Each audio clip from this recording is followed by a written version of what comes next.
Actually, before we get started, I want to tell you about the Third International Conference on Heritage and Community Languages. It's being held at UCLA.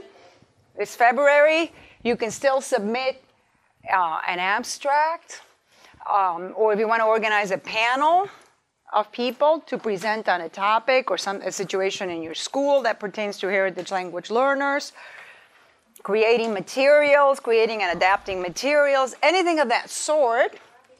The submission deadline is August 15th, but I'll tell you right now, we're going to extend it by a few more weeks. Let's start with what I said we were going to start out with, just by way of review of what we did yesterday. I want you to consider the teaching unit from this morning. Notice I'm calling it Hernandez and Hernandez, so making it very academic. And what teaching practices, the START Talk principles and effective practices, so pages 4, 5, 6, and 7 of your handout. So if you could just take 5 minutes and look through the unit and identify, all you have to just identify one or two that jump out at you as a best practice. Right, it wasn't just using language for the sake of covering a chapter, but there was real meaningful communication. That's right, good. Were the activities challenging? Yeah, there wasn't repetition, right? I didn't see a single repetition or fill in the blank, in a mindless way. Was there joint productive activity? I can't remember. Yes, you guys worked together. Yes. Okay, I'll tell you what I put down, which is the same as you put down. Oh, reflective practices. Remember from reflective practices where they have to write something?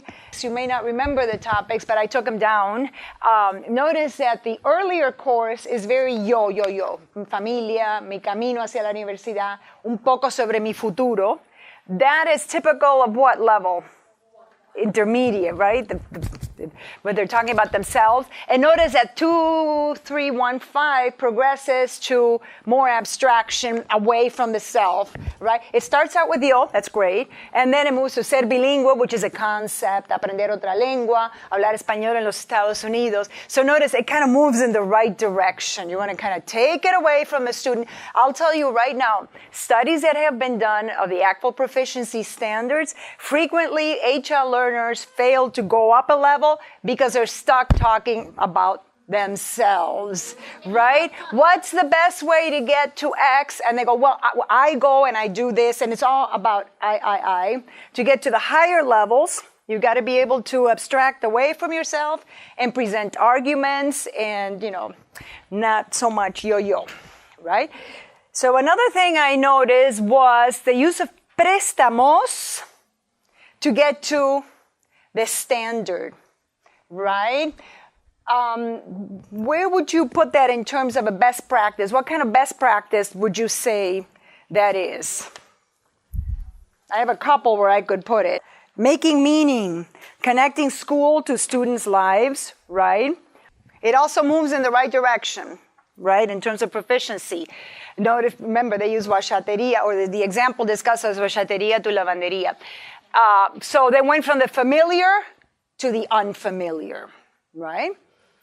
All right. There was also something that I'm sure many of you do. It's got a name. You may not give it a name, but it's something that's called genre chaining, where they went from they use novelas, poemas, cuentos, películas, lecturas teóricas, all about the same topic, right? And that's a very good thing to do because, again, what we see that it goes from the familiar to the unfamiliar. So once the students become familiar with the vocabulary and content, and maybe familiarity starts out with interpersonal communication, it moves to an easy cuento or a película, and then it moves up from there to the hardest of the genres. Then, once they have this, they can master something in a genre that may be either unfamiliar or more difficult. Right? What are the properties of genres or writings that are more difficult? The vocabulary is elevated. The sentence structures are very varied, right, and unusual. And there's another thing that's really important, unfamiliar. The organization tends to be unfamiliar. So literature is extremely unfamiliar. Think about an academic essay is actually very easy. right? You introduce your thesis statement, then you have the several paragraphs that follow that support the thesis statement. You usually add a paragraph, kind of a concession type of paragraph. While this is true, the fact is that blah, blah, blah. And then there's a conclusion. That familiarity makes it easier to follow, right? But there's certain genres that are written in such a way that are they're unexpected. You don't know what's to come. Literature has that property. And if you think about columnists, there's several columnists that write this way. Does anybody read Maureen Dowd from the New York Times? She writes this way. You don't know where she's going sometimes. You're completely lost. George Will is another one that brings in baseball. And you go, what does baseball have to do with any of this? They use metaphor, sarcasm. They take it all over the place and come back to some other point that you didn't see coming. So the more you have that kind of text, which is unfamiliar, the more you have to start out with the familiar. Getting the vocabulary, the content, etc. down. And the thematic unit has the, as you were mentioning, it kind of pulls it all together. And these are the three domains that we're going to be looking at: language, socioaffective issues, and something that I'm just going to call learning conditions for now, and we'll look at what that is. We'll develop that. Okay? So now I want you to consider, I'm going to listen to Arturo's story, and I want you to look at the topics and objective of Janina and Esteban's unit. It's right up here. So the topic says develop a critical awareness of the role of language in the creation of individual and group identity through writing. And the topics are importance of our names, importance of how others perceive us, importance of how we want to be perceived, importance of language and identity construction, role of language in the negotiation of identities. Thank you. Okay, so with that in mind, let's listen to Arturo's story. And what I want you to see is find some connection, if there is. What do you notice as you're listening to Arturo's story?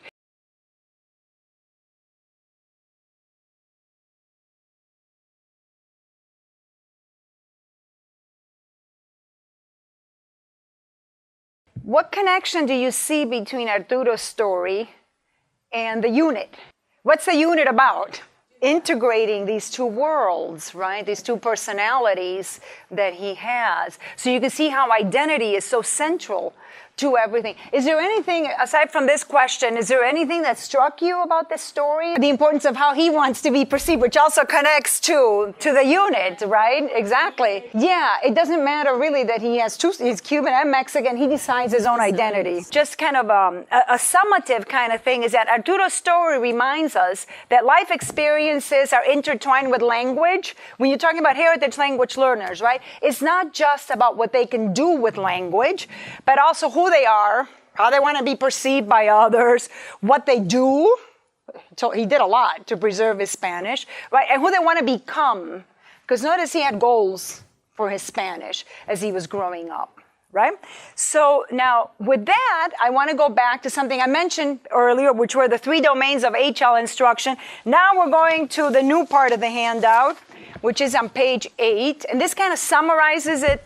This is summarized here, but I'm going to give it to you piece by piece as we move along. So there are three domains. One, of course, is the most familiar to us as language teachers. It refers to what students can do with their HL, something we might call a linguistic competency, proficiency, whatever you want to talk about, right? And frequently that's very important because we are language teachers, after all, right? I'm not a psychologist. I'm a language teacher. Right? Okay, but there's also group membership, right? Socioaffective issues, who we are, identity, family, community, belonging, navigating two cultures and languages, aspirations.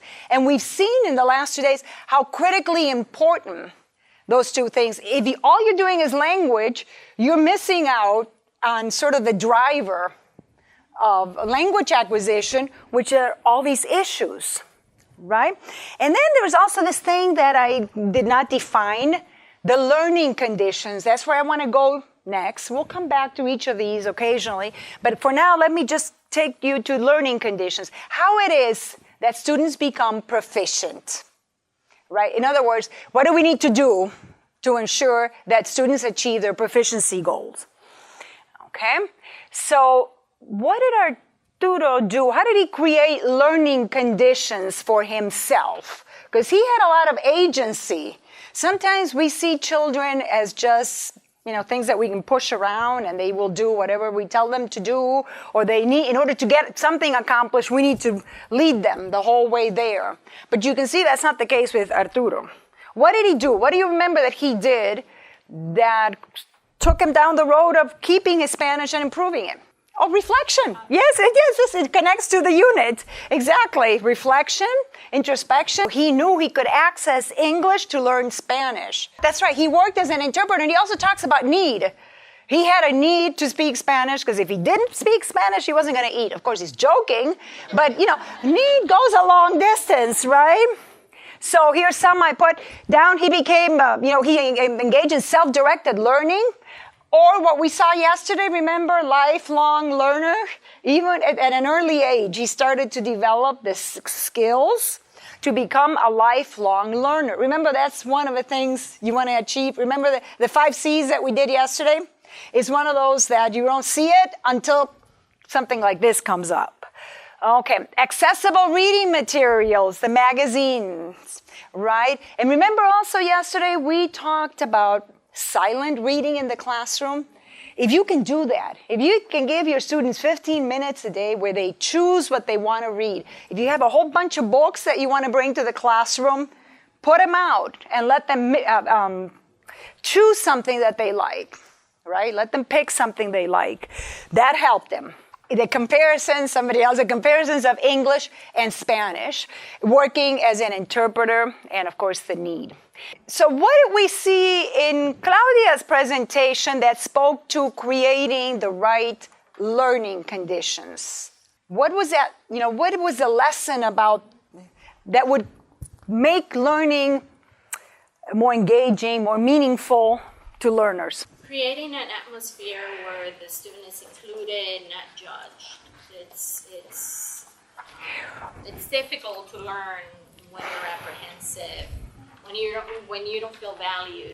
Exactly. And giving them a linguistic background that enables them to judge things and understand when people criticize them, there's no basis in science, empowering. Good. Okay, so we're still reviewing a little bit from yesterday, right? So sociolinguistic training, critical consciousness and awareness, and I should have put empowerment. Good point. Okay.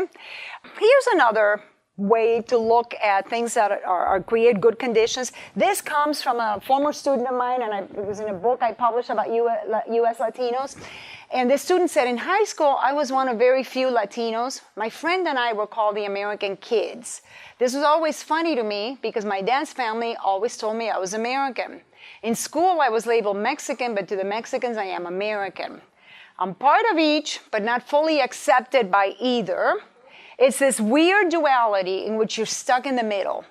And now the red is where I want you to look in terms of learning conditions. You take pride in both cultures and learn to deal with the rejection. You may never be fully embraced by either side. That's why you seek out other people like yourself. Socializing with people who share a common experience helps you deal with this experience. So what do you see there in terms of creating the right conditions for our students?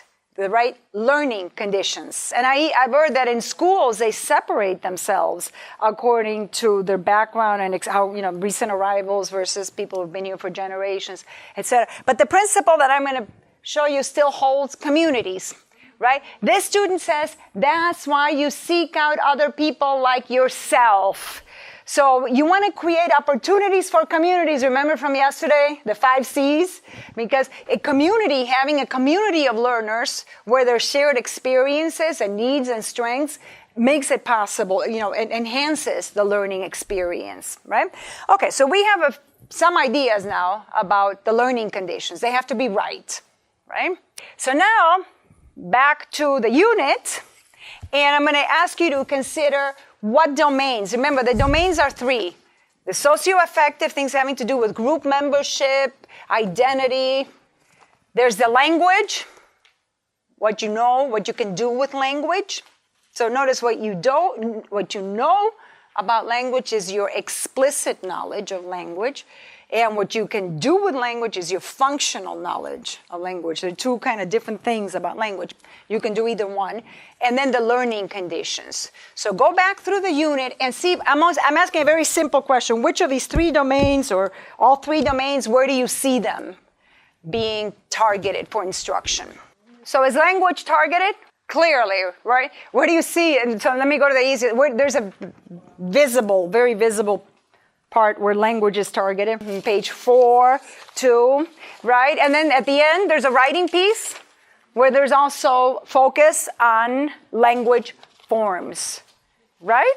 All right. What about socioaffective issues? Remember, that includes identity, family, community. The reflections target that. The stories they read, right? The stories that they read, right? So, actually the last reading targets that, okay? Then what about in terms of the learning conditions? And it doesn't have to be the learning conditions we talked about a minute ago. Do you see things in here that facilitate learning for HL learners? Let me say something. If you are going to teach the preterit and the imperfect, there are ways of teaching it that are good for HL learners, where they're going to get it, versus teaching it in ways that they're not going to get it. Do you see stuff here that kind of appeals to their learning style, that maybe wouldn't work so well with L2 learners, but is a good way to create the right learning conditions for L2 learners? Exactly. It's not itemized like this, one little thing after another. No, there's a big picture here, right? But even if you don't have a bad attitude, if you're used to teaching, for instance, the conjugation of the past subjunctive by saying, you take the preterit, take the infinitive off, you take the preterit, take the whatever, the ending off and add, you know what I'm talking about? I can't even remember what it is right now. If you do it that way, yeah. If you tell them that, it's just going to, the preterit. First of all, they're stuck when you go preterit. And then, take the infinitive off or whatever and add the ending for this or that, they're just going to be lost. Whereas if you say, quería que, what goes in there is the past subjunctive. Quería que vinieras. And you might start out with verbs that you know that they're going to know, because they might know a few of them. This is a weak area of grammar for heritage language learners. But you want to think about, well, what must have they heard at home? Quería que limpiaras tu cuarto, ¿verdad? Quería que te callaras cuando te hablaba, ¿verdad? Que escucharas, que me escucharas. So those are creating the right learning conditions for heritage language learners. There's a little bit of a danger. I always say, this is good, but with every good thing, there's a bad thing, right? If I never teach them the vocabulary of grammar, the problem is that when they move on to more advanced levels, and I've got the L2 learners and the HL learners together, and I'm saying imperfect because I've got to refer to something by a name, then they're going to get right. So you want to anticipate that and give them a little bit grammatical vocabulary, because otherwise they're going to be lost if they persist long enough with Spanish. So now, what language topics did you see in the unit? What are the specific language topics that are being targeted? I see 2 general language topics. What were the 2? We already kind of said it. The preterit, the imperfect. Was it just the imperfect or the preterit? Okay, imperfect and vocabulary, right? Isn't there vocabulary? That chart, I think it's page 3 maybe? There's a chart for learning vocabulary from a reading, right? And then synonyms and all that other stuff. All right. So, yep, it's those 2. Vocabulary and aspect, which is preterit, and imperfect. All right. Are these good choices? They are. They are. And I'll tell you why in a second. Why is vocabulary important? Why do you think, why should we care? Actually, when I was in school, when I was in graduate school, they always said, vocabulary, forget about it. What matters is grammar. That was the heyday of transformational grammar, and the vocabulary, people didn't pay attention to it. Now we have scientific evidence that what you're saying is actually true. So there's something called the vocabulary threshold, right? And research indicates that learners need to know 95 to 98% of the words in a written text to understand it. That's a lot. Now, it doesn't, hold on a second, it doesn't mean that when you hand a student a piece of paper They have to know 95 to 98%. It means that with your help, they have to come to understand 95 to 98, or through guessing or whatever. Exactly. Are you going like this? Because you're going, oh, exactly. That's sort of what I did when I first read this. If you're giving a reading to your students, and you don't get them to that 95, to that threshold, they're not going to understand most of what is there. Now, you may not need them to understand. I remember in grad school, there was a professor that came in with a medical text from a medical journal, a technical medical journal. And he asked such a simple question that we could all answer it. So again, it depends on the task. Right? But if you want to involve them in a conversation, in a discussion, whatever, if it's more in depth as opposed to what's the conclusion of this medical abstract or medical paper, then you've got to make sure they understand the vocabulary, right? The first 2,000 most frequently occurring words cover about 80 to 9% of the running words in text.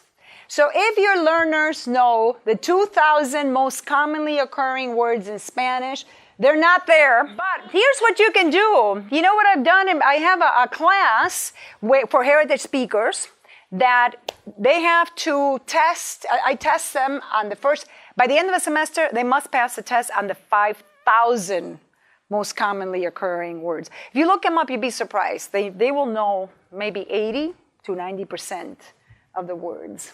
Right? But it's good to kind of gauge that and make sure by the time they leave this level, I want them to know the first 5,000 because 2,000 is not going to get them there. So beyond that, general academic vocabulary proves useful for academic reading because that's predictable, and reading newspapers and popular magazines. But look at this, not so much for fiction. Do you give your learners a lot of literature? The more literature you give, the more you have to scaffold the vocabulary because they're not going to get it, right? It's one thing to get a paper, an essay, a newspaper article. Literature is about as hard as it gets. It's about as good as it gets, right, in terms of being interesting and fun and rich, like that story about Las Tres Hermanas. It just kind of tugs at your heart in a way that newspaper article can, but you got the problem of vocabulary. So, unassisted comprehension. What we did this morning, the Las Tres Hermanas, that's unassisted. Nobody walked around and helped us with vocabulary. If 98% coverage of a text is needed for unassisted comprehension, then an 8,000 to 9,000 word family vocabulary is needed for comprehension of a written text, and 6,000 to 7,000 for spoken text. You guys are educated, speakers of Spanish. You probably have a vocabulary of around 20,000 families, word families. But I mean by word families is like if you know nation, you also know nationality, you know nationalism. Those count as one. They're one family. You have 20,000 of those. An extremely highly educated person, a very highly educated person goes up to like 35,000 word families. That's a lot of words because a family has, so for instance, the verb to be, ser, soy, eres, fuiste, éramos, fuéramos, all those count as one family. Okay? It's a lot. But if you get to about 6,000 to 7,000, you're in pretty good shape. That's unassisted, so if you hand something to your learners, you got to make sure your learners are at that level. You can help them. Okay, so remember, literature requires more words because it uses more unusual words. I remember you mentioned las manos de porcelana, right? That's difficult. And it's also out of date. Nobody talks about manos de porcelana. I think of it as something from the 19th century. I don't know. And unpredictable organization, right? Okay. And then, you have to be careful. This happens to us a lot. The curse of too much knowledge. Steven Pinker has a book. It's a wonderful book. It's called The Sense of Style. And it's a book about writing. And he says people who are experts at a topic have the curse of too much knowledge. And when you know a lot, it's difficult to imagine what the world looks like from the eyes of somebody who doesn't know as much. And it's a very difficult thing. The more you know, the more difficult it is. Okay? So be careful, because it's sure for us it's a great reading, but if you want, and it's a beautiful reading, and I would say use it in your classes, because it almost made me cry, the reading, which is good, right? But if you want to use it, you have to scaffold it like heck. So what are the vocabulary needs of HL learners? Okay, so aside from you got to learn more, and one thing you could do is go on, if you look up most frequent words in Spanish, the 2,000 most frequent words in Spanish, the 5,000 most frequent words, look it up, and I advise you to do that, because it's a good tool for teaching. You want to get them to, you could say, by the end of this year, I want to have them at the 2,000 mark. By the end of next year, at the 4,000 mark. And you can keep on building, and you give them a lot for their money if you go through the frequency list. But what are the vocabulary? When you're teaching vocabulary to learners, what are you thinking of? Do you have a strategy? You have to differentiate, and I unfortunately won't have time to talk about differentiation, because for language, with heritage language learners, that's one of the essential things. Formative assessment, I'm going to get to that at the very end, but I'm glad you brought it up. And that's part of differentiation. You cannot differentiate instruction unless I know what you know, and target what each one of you knows. Y también les estás enseñando estrategias de aprendizaje de vocabulario, right? So if you teach them strategies, if you give them one word, that's all they learn. If you teach them a strategy, they've got a lot of words, right? Okay, very good. So, but let me get back to the question. What do they need? I'm asking you, now you're putting together a curriculum. How do you come up with words? Just, I happen to like bolígrafo, I'm going to put bolígrafo down. Or my friend Alejandro Lee, his favorite word is amanecer. So I'm just going to put that word in there. ¿Cómo amaneciste? Okay. Okay, so how do you pick words that you want to target? The function. Right. So you want to use functional criteria. What do they need to do? And then the language emerges from that. Right? Now we know that frequently occurring words are important because of what I just showed you. So you might want to target those. Tú eres cubana, ¿verdad? Tú eres cubana. ¿Y tus parientes, es decir, tu mamá y tu papá eran cubanos? Okay, notice, how did I use parientes there? Like parents, right? Right, so what are those? The false cognates, right? So those are the kinds of things, right, that, so the false cognates, right? So calques, do they ever tell you, le voy a entregar el papel mañana? Right? Those are calques. They're not cognates, but they're just straight translations from English, right? To fall in love, caerse, caerse en amor. I don't know. Does anybody say that? Maybe not. But call back, yes. Llamar para atrás, those you hear. Okay, those are calques. Okay, vocabulary associated with the higher levels of the proficiency scale, and those are abstract nouns, because remember, at the intermediate level is all me, and concrete. But the abstract nouns is when you start to discuss things beyond yourself. Bilingualism, bilingüismo, discriminación, todo esto, ¿verdad? Academic vocabulary and connectors. You know what I mean by connectors? However, be that as it may, in some. Why do you want those? Exactly, right? So intermediate, you're still at the sentence level, right? If you want to kick it up to the advanced level, you got to be at the paragraph level. Right? And you need the connectors. Otherwise, you can't move up.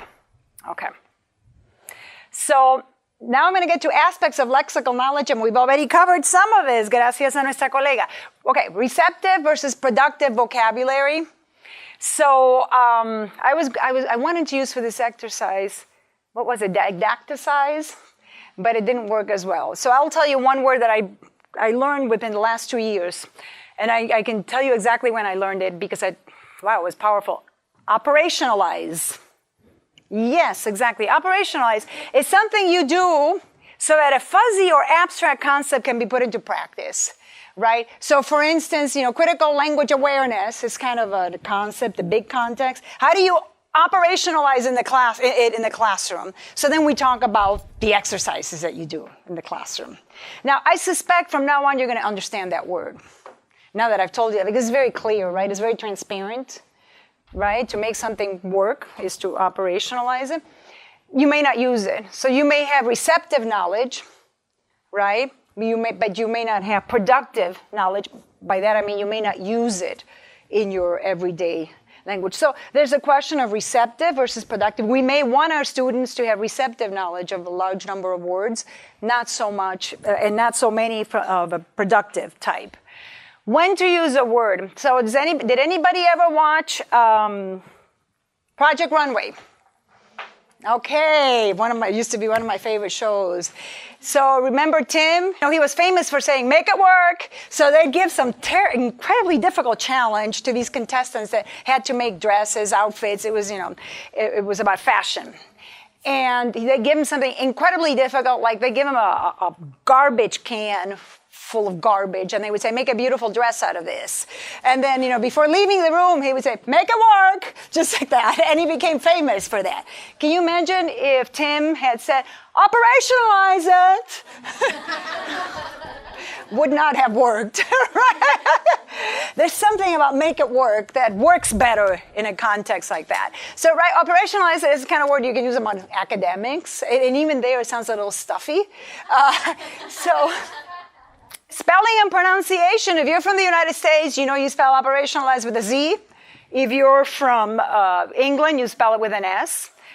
Why do I bring this up? Because if you look up the most common, the frequency list for Spanish, you'll find that your students know a good number of them. I would say I went through the 5,000 most common words in Spanish, and I'm guessing that my students have productive, receptive definitely, and mostly productive knowledge of, I would say, 90% of the words in that list.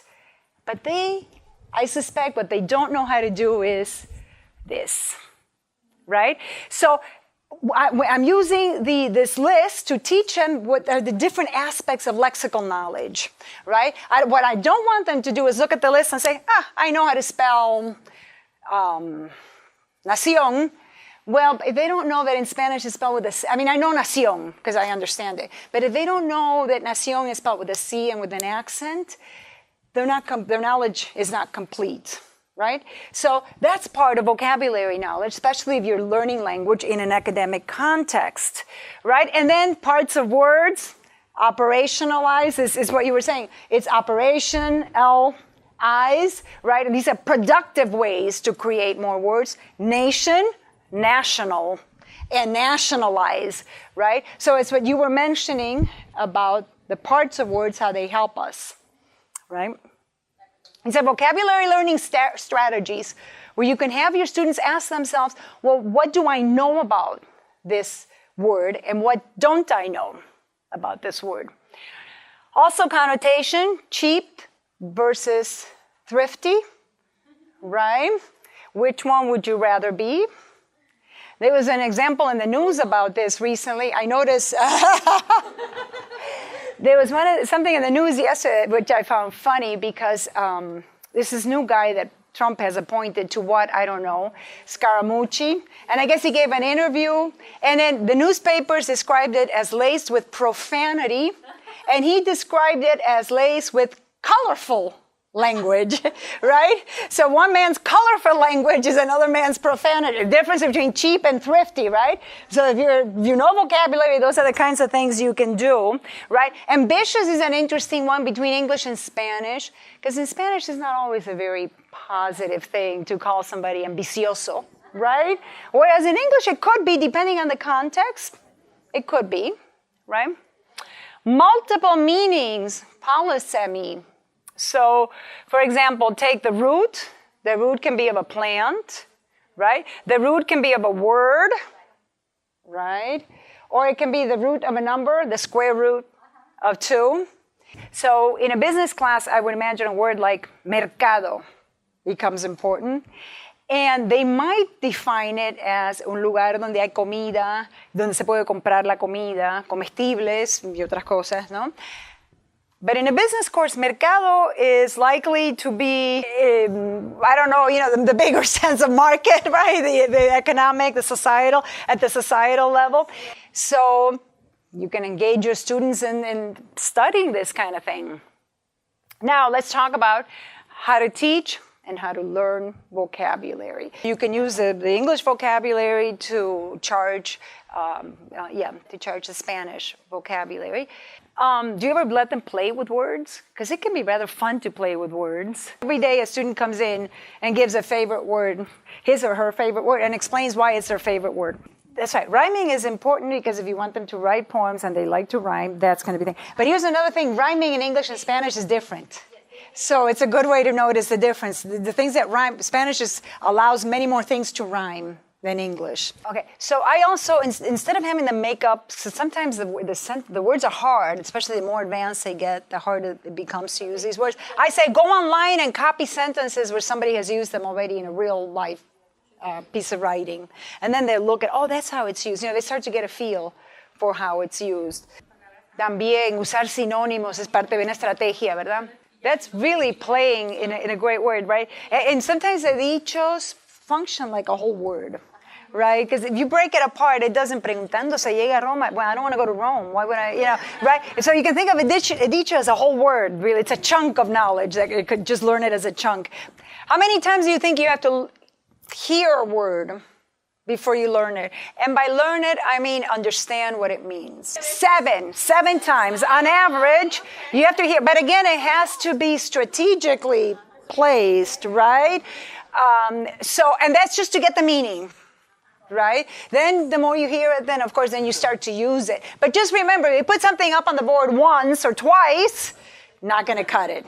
Right? It takes a while to learn vocabulary. All right, so let's go how to teach and learn vocabulary, not from a list, but from context. Many of you said that, right? Although lists are good, but lists are good after you've learned vocabulary in a context. Through strategic use of incidental and purposeful learning. So you can imagine what's incidental? It just happens, right? You're in the middle of a conversation and go, oh, that's what that word is. That's incidental. Purposeful is when the teacher sets out to teach you a word, when you look up something in the dictionary. Through repeated exposure, you want to repeat it a lot. And again, I'm not saying your table is the first one, your table is the second one, your table is the third one, not like that, right? Real use of the word table. Not in isolation, but in clusters. By that I mean, if you learn table, they should also learn chair. They should also learn the word to sit. Right? Because these are words that appear together, right? Collocations are called in linguistics. Okay, and start with receptive, move to productive, right? Start with the ability to understand it, move to ability to use it.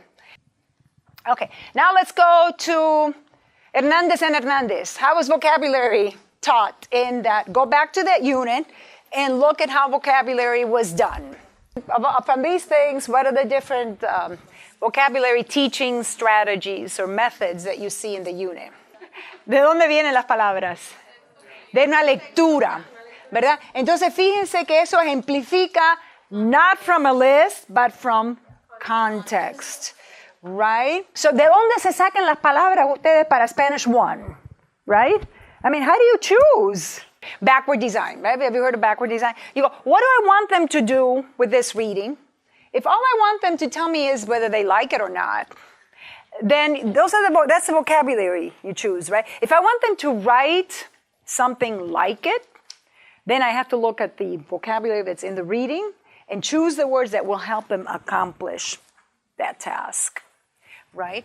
So that's purposeful vocabulary learning. Incidental would just be, let's do the reading, and then some people will get some and others will get it. It just happens, right? So that's an example of purposeful, and it's functionally driven, right? You might also consider the 1,000 most frequent words in Spanish, something like that. So that's very typical, right? So there'll be a book para el Español 1, hay un capítulo sobre la familia. Entonces mamá, papá, abuelo, todo esto, ¿no? So they did context, purposeful, and repeated. Look at what they did in the chart. Okay, so notice the word gets repeated, and they look at it. They come back to the word through different passes, right? So that's what you want. You want repetition, right? But notice the repetition, again, it's more useful if it's done the way they do it. Look for synonyms, look for the English equivalent, and whatever. All right, then a long time ago, we talked about they also did preterite and imperfect. Why is that important? Is that important? I'm asking actually. Do you think it's important to review? Is that a topic that's important with students? Yeah.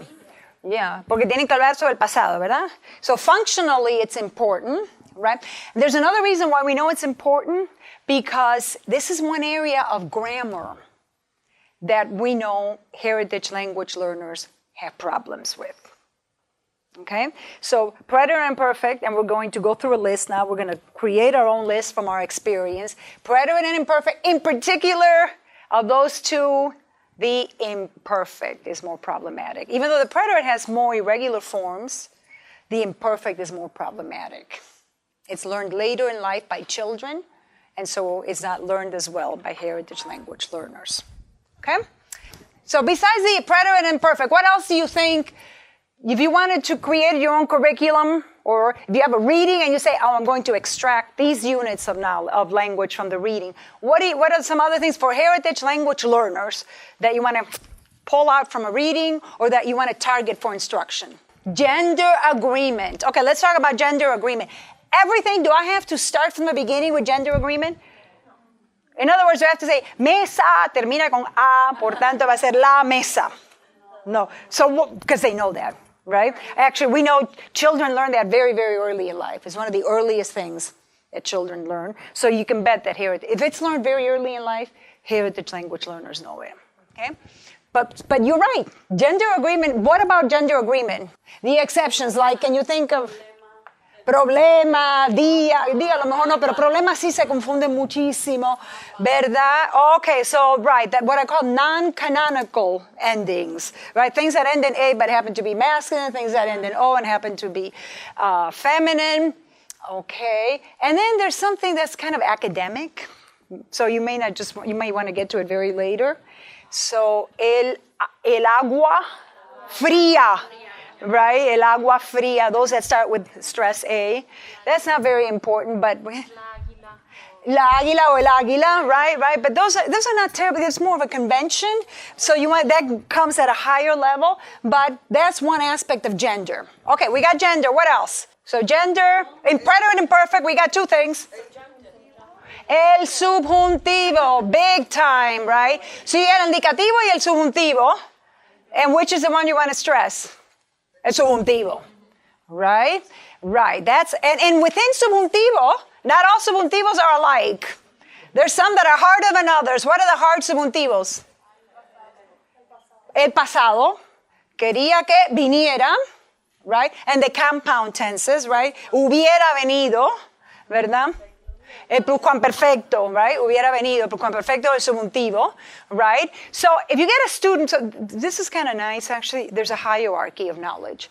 If you get a student that knows viniera, in all likelihood, that student also knows venga, okay? Because past subjunctive is harder for heritage language learners than the present subjunctive. So if you know that they're using the past subjunctive, quería que viniera correctamente, you can guess that they're going to say, quiere que venga. So it kind of, in terms of what you were saying, being able to predict what your students know, that helps a lot. If you have a student that's using the imperfect well, because the imperfect is harder to acquire than the preterite, chances are if they use the imperfect well, what do you already know? They know the preterite, right? So these implicational things can help you shortcut instruction. Okay, so we got gender, preterite imperfect, subjuntivo, what else? Ser y estar. So the children learn that very early in life. I suspect the unusual ones. Entonces, en esos casos, para ser y estar, los casos más excepcionales y más inusuales, quizás. Como el helado es frío, el helado está frío. Boy, that's a hard one, right? Because you think helado, ice cream, it should always be es, because ice cream is intrinsically cold, right? But can you say el helado está frío?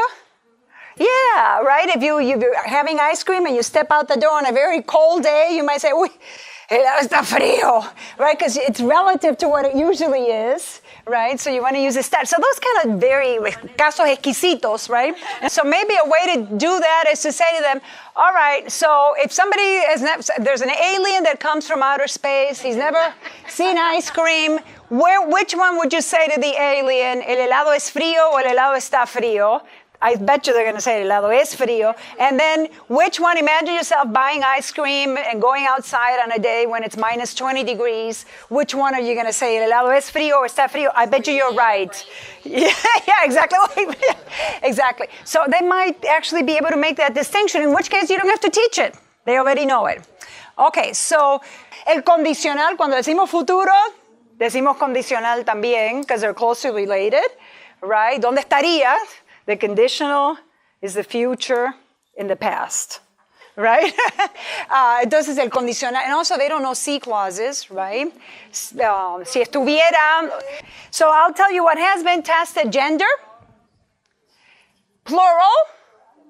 Now, not all plurals, the more difficult plurals, right? Aspect, preterite imperfect, mood, indicative subjunctive, conditional. And what about irregular verbs now? What do you do with irregular verbs? What about it? Because with natives, with L2 learners, we really do worry about irregular verbs, right? Estuve, fui. So languages have regular and irregular verbs. And because it's a weight on the mind to have to learn the irregulars, right? What happens is the verbs that are irregular are those that tend to be used the most. Because those are the ones that are kept fresh. So nobody forgets that it's fui, quise, tuve, because those are the most basic verbs. You use them all the time. So with common verbs, like tener, querer, ser, ir, they know those because this is like what you hear every single day, right? You have to be brain dead not to hear them all the time, right? But when you get into the more difficult, the non-common irregular verbs, those are the ones they don't know. And frankly, those are the ones most people don't know. What's the preterite of conducir? Do you see? I didn't know. I didn't remember. Traduje, right? I mean, it's just, yeah. Right, I don't use conducir, I use manejar, so I would say manejé. Right, that one I know because I use it all the time. ¿Cómo? Guié. Okay, so, yeah, so you can see you can be very selective, you can be very strategic. Don't just say past, or spelling or irregular, right? And then there's something that relates to the lessons we've had in the last few days. What about fuistes, demen? Okay, does anybody here, the Caribbean people might see demen? Fuiste, but fuistes, right? Everybody does fuistes. Right? Demen is more of a Caribbean thing, right? It should be denme, right? Aiga is more of a Mexican. What about those things? But so we've been talking for the last 2 days about these. So we do it with siéntesen, right? Instead of saying siéntense, it's very common in Cuban Spanish, in Caribbean Spanish, siéntesen. You put the in. Yeah, right. Okay. Whatever. So it's the same. That's very similar to aiga and fuistes, and right? It's a dialectal, and it's non-standard. So what do we say about this? Again, let's just put it all together just to remind ourselves. What do you want to do with these? These forms exist, and by the way, it's not just heritage language learners that do it. They're done throughout the Spanish-speaking world. Which one? La vuelta. Okay, so confusion of R and L is very common. Y una cosa que quería mencionar, this, laziness principle, because we're so lazy, right? Now think about it. Well, hold on, because that's very common. That's very commonly heard, right? Por ejemplo, los cubanos se comen las S porque son vagos o qué sé yo. El problema, bueno, es posible, pero óigame, una cosa. By the way, throughout history, languages have lost S's, right? French. Has anybody studied French here? Your S is written all over the place. No se pronuncia, ¿verdad? But here's the thing. It's true that there's less action involved, right? When you pronounce the S. But at the other end, what does the other person have to do? have to work harder, right? So somebody ends up working harder. You see what I'm saying? So, there's a constant amount of work. It depends on who's doing it. The person putting the S in or the other person have to figure out that there's an S in there because it's a plural, right? So it's a preservation of energy or of work or something like that, some kind of sciencey thing. All right, but so what we have is a focused approach to grammar points, key grammar points, and vocabulary that address gaps. I show you the kind of stuff that has been studied: imperfect, subjunctive, unusual gender, unusual plurals, right? So one of the unusual plurals, for instance, from the Caribbean, cafeses. These are called double plurals. Have you heard those? Sofaces, cafeses, mamases, okay?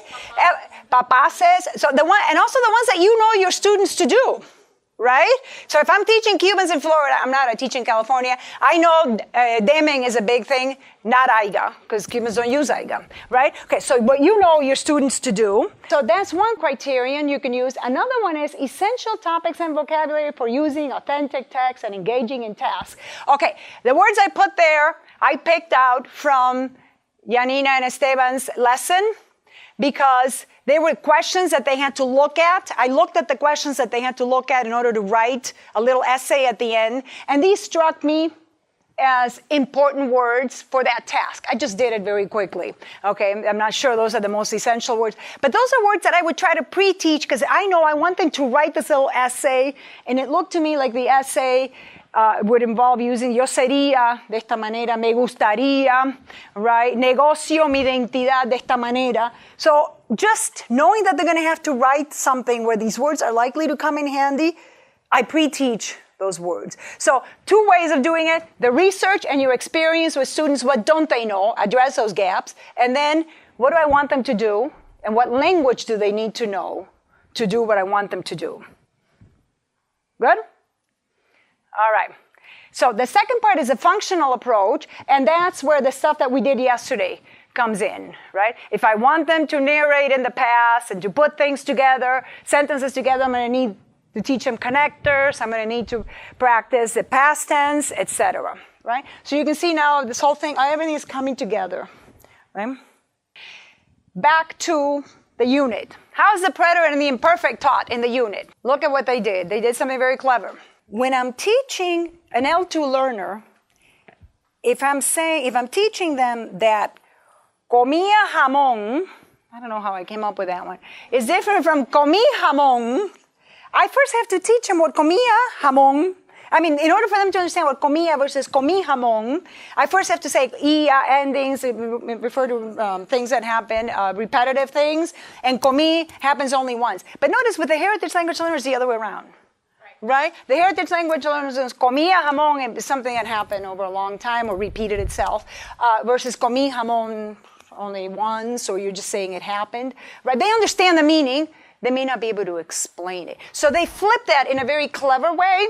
So remember what they did. If you want to look at it, what they use is something that's called constructivist grammar activities. So students already understand the expression. So get them to figure out what the rule is. Going backwards, right? With L2 learners, you give them the rule, and that helps them understand. Here they understand. Let them get the principle out, right? So let me show you something I do this with that works really well, really well.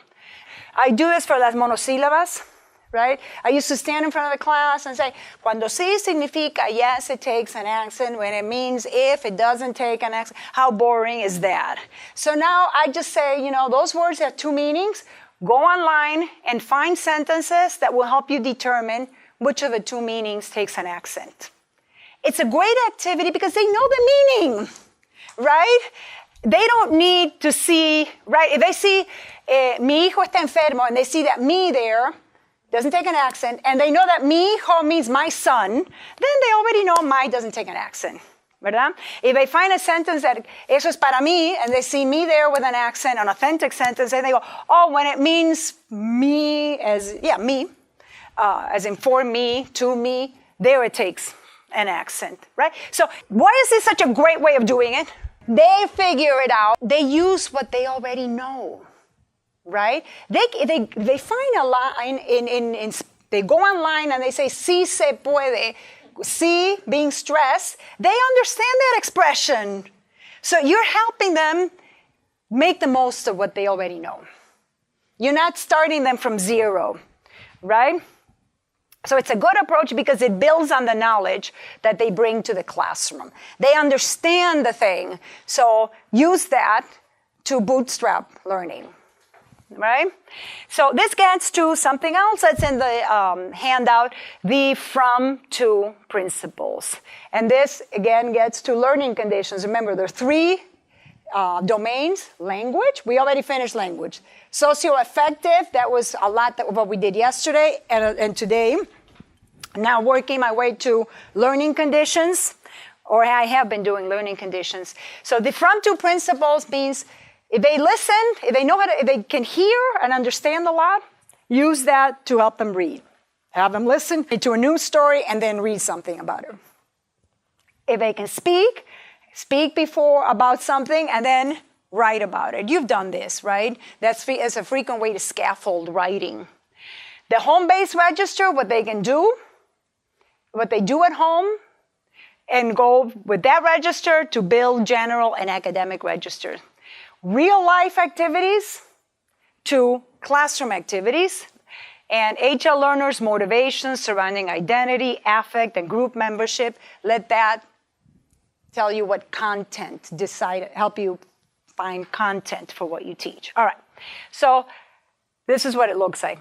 They can watch a cooking show and understand it. Then a simple writing activity may be too simple for Spanish, but you have to decide that. Making a shopping list. That's very simple in writing. If you look at the levels, that's the novice level because there's no sentence involved, right? But it's for low level. I'm doing something. Reading about a current topic, creating a public service announcement, right? So that's a reading that gets to something that's in a higher register or more difficult, where you're creating something is always more difficult. Watching a movie, reading the novel. Do you ever do that? That's a great activity. All right. So you can do other configurations. You're not stuck going from listening to reading. You can do listening to speaking, whatever. The idea is go from the familiar to the unfamiliar. Build on what they know. So build on the familiar. All right. So now I want you to look at both of the units and what from-to principles do you see in the teaching by Hernandez and Hernandez, and what about Holguín?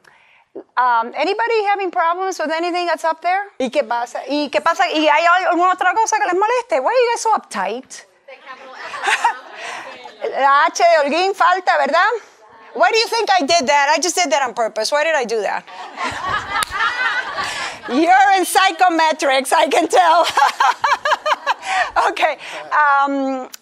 Right? And Hernandez definitely sounds, I just turned you into Portuguese, but it doesn't matter, right? But notice, so you got to be careful, right? Because sometimes a missing H can be offensive, especially when it's things like personal name. When I first moved to California, I used to write Mexico con J, Mexico. I had seen it that way before until somebody goes, don't ever do that. And I'm like, oh, okay.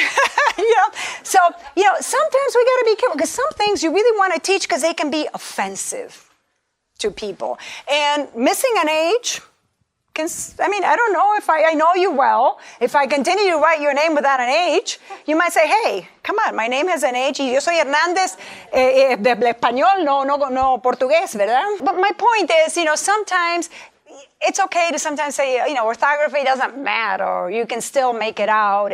But that's an example of how all of a sudden I've done something that kind of shows I wasn't careful. And it jumped out. Notice we stopped talking about the exercise and we started talking about, well, why didn't you spell it right?